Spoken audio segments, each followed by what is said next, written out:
Some would call it swag, some call it cockiness, some would call it being a diva. But when you're good, it's not bragging.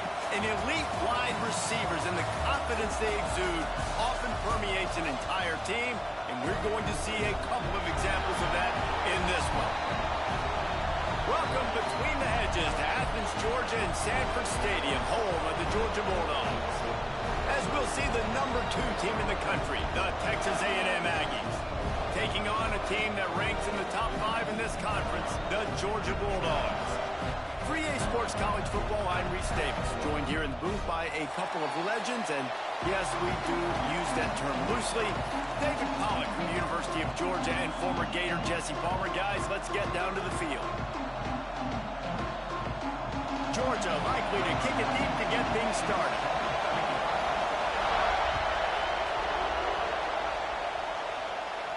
And no chance at a return here. They'll start this drive at their own 25.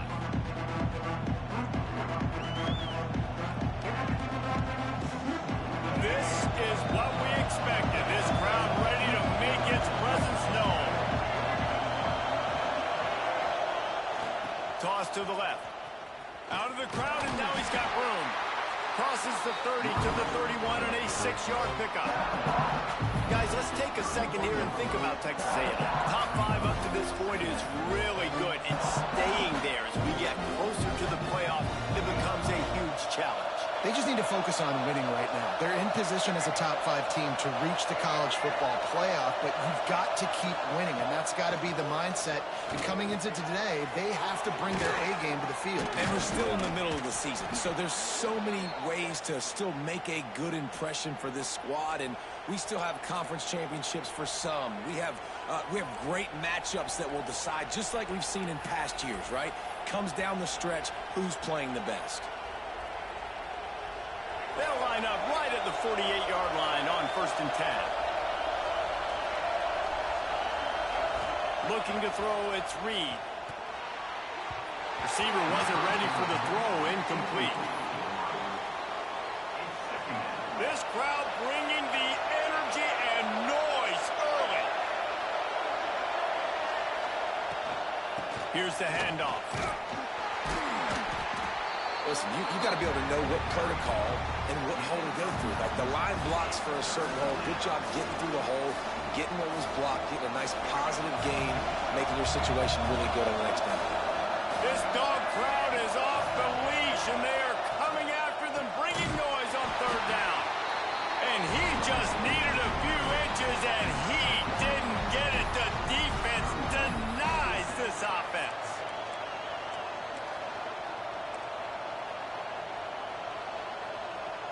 Texas A&M will have to boot it away. First punt of the day, and he'd love to lock them up close to their goal line.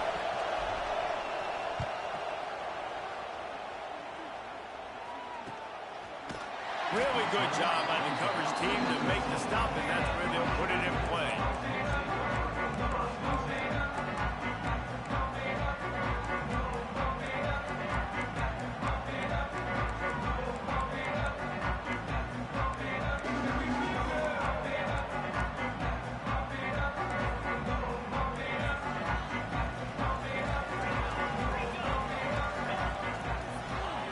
Looking to throw on 1st down. Looking down the middle. All kinds of room to throw that one in there. They stay aggressive and push their way out to the 33, and it's 1st down. So it's not just a strong running game. The Dogs can be dangerous with those weapons up top. And I think when you've seen Georgia really dominate in college football over the last several years, it's because they've been more aggressive, more willing to trust their quarterback, not just the ground game. Rolling right and going deep. He's got it for a big play. Just gashing this defense. A big gainer to the 40-yard line. Line gets set. 1st down. Looking downfield, it's Stockton.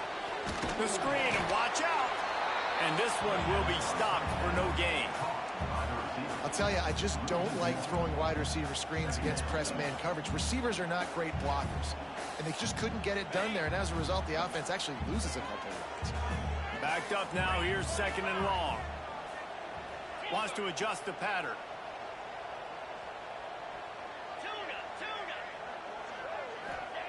Wants to throw again.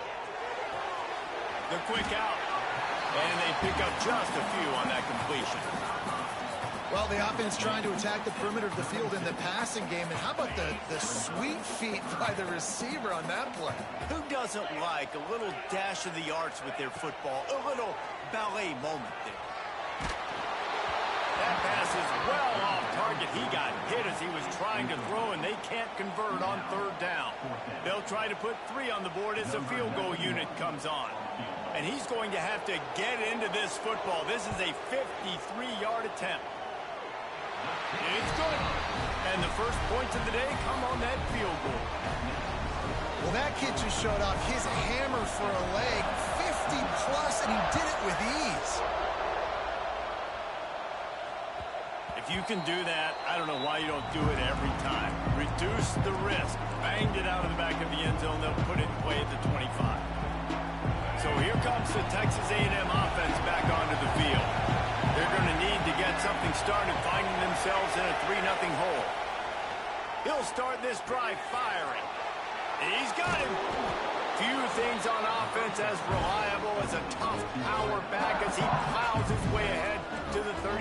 You know what I really like about games like this at this point in the season?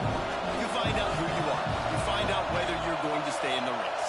And who can step up and handle the challenge, right? This is easily one of the toughest games to date for both of these programs coming into this one. So there's a lot of eyeballs, David, on this game to find out who's mentally and emotionally the toughest. Yeah, and we're going to point to this game as we get later in the year and big decisions are made.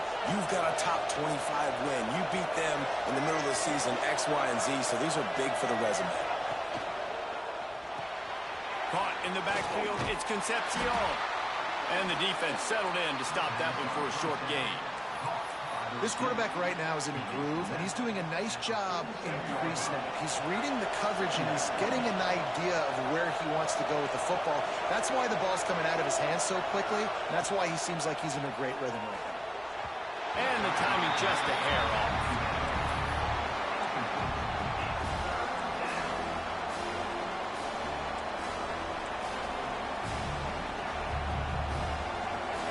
Decibels rising as the crowd gets behind this defense on 3rd down.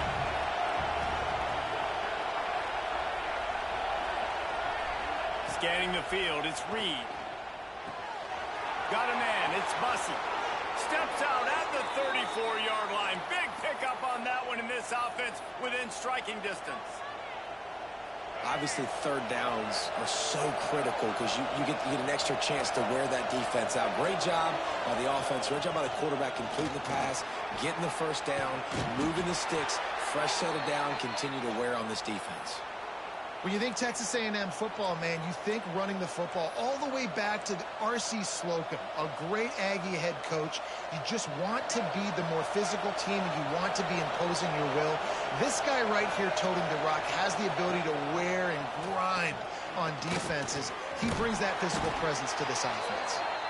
Really good job by everybody there. Well blocked, good run, and a 1st down. I like the adjustments from this offense from 1st possession to 2nd. Like, 1st possession, you tell, maybe a little bit nervous. Maybe just not starting the way they wanted to. Didn't script the plays, but now putting a good drive together. A good... Got some room, headed to the goal. Touchdown, Aggies! Sometimes you're hesitant to use your quarterback as a runner. Not when your quarterback runs like this. You're dang right. I'm going to use him. I'm going to use him early and often. The dude can run so well and make you miss. Do you worry about him getting dinged up throughout a game? Sure. But when you can do things like that, it makes your offense so much stronger.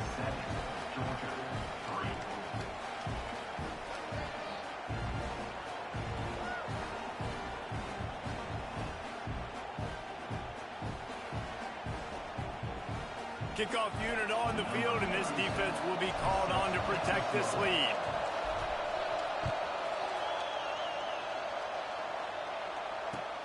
Here he comes from inside his own 5.